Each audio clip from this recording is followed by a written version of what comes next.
नमस्कार, मी अनिल उपाध्ये. शिवसिद्ध बातमीपत्रात आपलं स्वागत आहे. पाहूया आजची बातमी. हातकणंगले तालुक्यातील रुकडी येथील श्री देव साईनाथ हॉस्पिटलमध्ये शासनाच्या एकत्रित आयुष्यमान भारत, प्रधानमंत्री जन आरोग्य योजना आणि महात्मा ज्योतिराव फुले जन आरोग्य योजना अंतर्गत रुग्णांना मोफत उपचारांची सुविधा उपलब्ध करून देण्यात आली आहे. ती ग्रामीण भागातील सर्वसामान्य जनतेची जीवनदायिनी बनेल. या लोककल्याणकारी योजनांचा भव्य लोकार्पण सोहळा नुकताच पालकमंत्री तथा आरोग्यमंत्री नामदार प्रकाश आंबेडकर, खासदार धैर्यशील माने यांच्या हस्ते संपन्न झाला. वैद्यकीय सेवेची 3 पिढ्यांची उज्ज्वल परंपरा जपणाऱ्या डॉक्टर पवार कुटुंबियांनी सदैव रुग्णांचे हित जपले आहे. श्री देव साईनाथ हॉस्पिटलमध्ये सुरू झालेल्या शासकीय आरोग्य योजनांचा लाभ समाजातील शेवटच्या घटकांपर्यंत अत्यंत प्रामाणिकपणे व प्रभावीपणे पोहोचेल यात शंका नाही, असा विश्वासही नामदार प्रकाशराव आंबेडकर यांनी व्यक्त केला. यावेळी खासदार धैर्यशील माने म्हणाले, ग्रामीण भागातील रुग्णांना दर्जेदार आणि मोफत वैद्यकीय उपचार मिळणे ही काळाची गरज आहे. श्री देव साईनाथ हॉस्पिटलच्या माध्यमातून या योजना सुरू झाल्याने रुकडी व परिसरातील गरीब व गरजू रुग्णांना मोठा आर्थिक दिलासा मिळणार आहे. या कार्यक्रमास खासदार धैर्यशील माने, माजी जिल्हा परिषद सदस्य अरुणराव इंगवले, जिल्हा परिषद सदस्य आतिश शिंगे, पंचायत समिती सदस्य माया लोखंडे, रुकडीच्या सरपंच राजश्री रुकडीकर, उपसरपंच पाकिजा मुल्ला, मालेचे सरपंच राहुल कुंभार, अतिग्रेचे सरपंच सुशांत वड यांच्यासह विविध क्षेत्रातील मान्यवर, नागरिक मोठ्या संख्येने उपस्थित होते.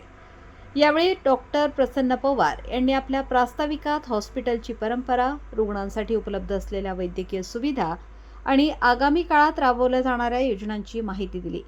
कार्यक्रमाचे सूत्रसंचालन वैशाली दाभाडे यांनी तर आभार डॉक्टर हेमावती पवार यांनी मानले.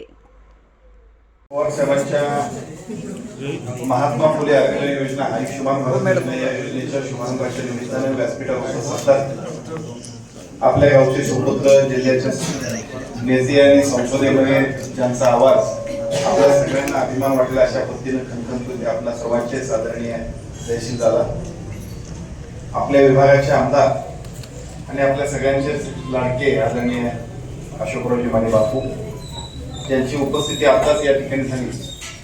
ते सन्माननीय साहेब, आजच्या कार्यक्रमाच्या निमित्तानं व्यासपीठावर उपस्थित असणारे आपल्या विभागाचे जिल्हा परिषदचे सदस्य, आमचे मित्र सन्माननीय आतिश शिंगे, ग्रामपंचायतीच्या सरपंच, ग्रामपंचायतीचे उपसरपंच, पंचायत समितीच्या सदस्य, ग्रामपंचायत आणि पंचायत समितीचे सर्व सन्मानित सदस्य, विशेषतः डॉक्टर साहेबांना शुभेच्छा देण्यासाठी उपस्थित असणारे सर्व, त्यांच्यावरती त्यांच्या कामावरती प्रेम करणारे सर्व मान्यवर, रुकडी गावातील आणि परिसरातील सर्व प्रमुख पदाधिकारी, नेते, कार्यकर्ते, मोठ्या संख्येने उपस्थित असणारे सर्व रुकडीवासी.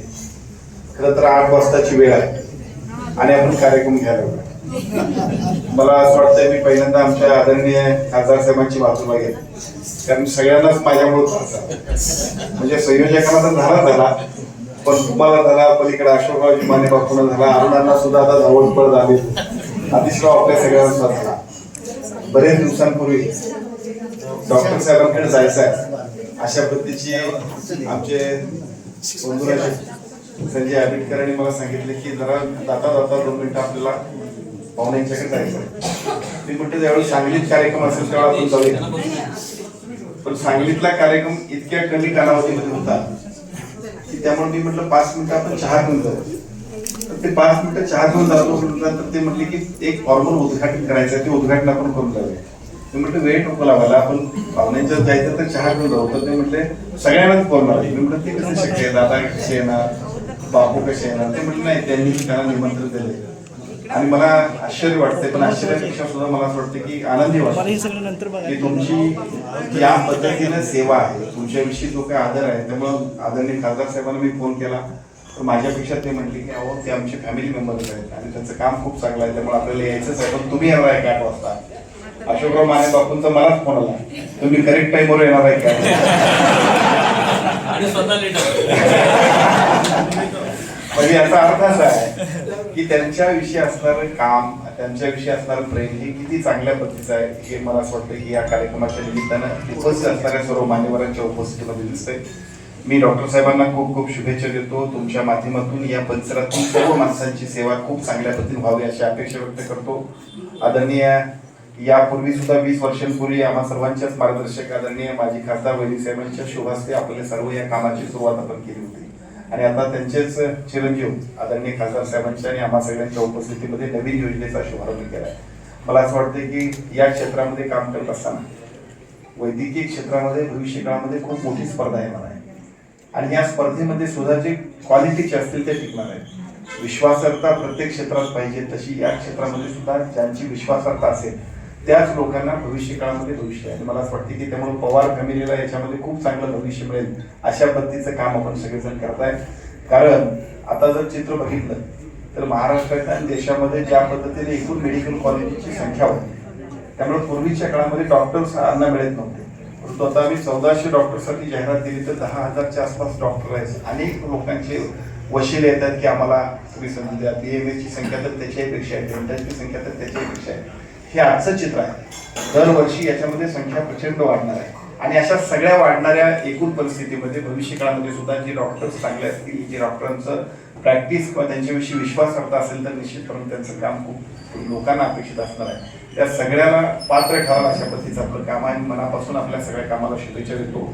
मगाशी विशेषतः आदरणीय खासदार साहेबांनी आम्हाला सांगितलं की 1932ला म्हणजे शाहू महाराजांच्या संस्थान काळामध्ये सुद्धा DHO ची पोस्ट असताना सुद्धा संस्थान काळातले डॉक्टर म्हणून जे कोण असतील ते डॉक्टर पवार हे आपले म्हणजे किती चांगल्या पद्धतीचे समर्पित आहे.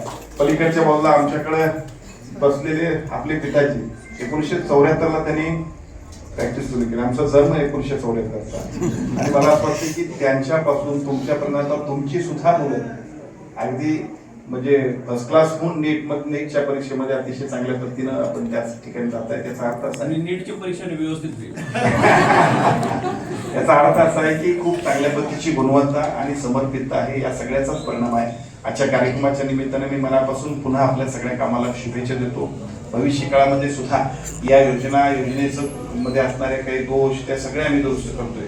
अगदी IVF सेंटर्स म्हणून मुद्दाम तुम्हाला मी विचारलं कारण त्याच्यामध्ये सुद्धा काही अनियमितता होत्या की ज्याच अनियमितता सुद्धा दुरुस्त करून अगदी योग्य पद्धतीने काम व्हावं असं आदरणीय खासदार साहेबांच्या आशीर्वादानं महाराष्ट्राच्या राजकारणामध्ये आरोग्याची सेवा करण्याची संधी आम्हाला मिळाली. आणि मी दादा आपल्याला खात्रीपूर्वक सांगतो ज्या पद्धतीचा विश्वास आदरणीय शिंदे साहेबांनी आपण सगळ्यांनी माझ्या बाबतीत ठेवलाय.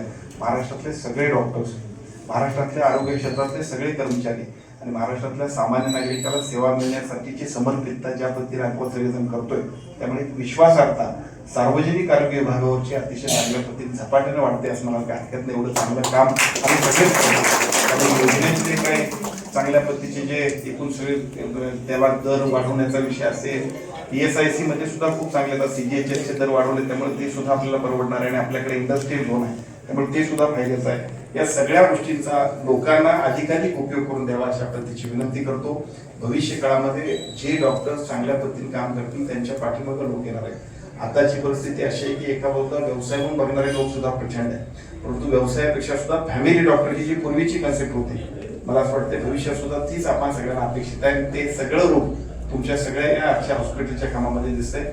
त्या सगळ्या कामाला पुन्हा एकदा मी मनापासून शुभेच्छा देतो. एका महत्वपूर्ण अशा कार्यक्रमाला आम्हा सगळ्यांना आपण बोलवलं आणि तुमच्या निमित्तानं रोकडीतल्या एका कार्यक्रमाला याची संधी सुद्धा मिळाली त्याबद्दल पुन्हा एकदा मी मनापासून आभार व्यक्त करतो आणि थांबतो. धन्यवाद. विविध शासकीय योजनांचा लाभ रुकडी गावातील नागरिकांना मिळावा म्हणून डॉक्टर प्रसन्न पवार यांनी देव साईनाथ हॉस्पिटल या ठिकाणी शासकीय योजनांची सुरुवात केलेली आहे. डॉक्टर साहेब आपल्यासोबत आहेत. डॉक्टर साहेबांचं प्रथमतः स्वागत.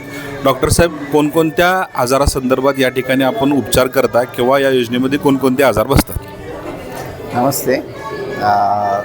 आज 2 ऑगस्ट या निमित्तानं आपले महाराष्ट्राचे आरोग्यमंत्री प्रकाशराव आंबेडकर साहेब, धैर्यशील दादा यांच्या शुभ हस्ते आम्ही इथं महात्मा ज्योतिबा फुले जन आरोग्य योजना, आयुष्यमान भारत जन आरोग्य योजना तसेच आयुष्यमान जन आरोग्य योजनांचे एकत्रित उद्घाटन केलेलं आहे आबिटकर साहेबांच्या हस्ते.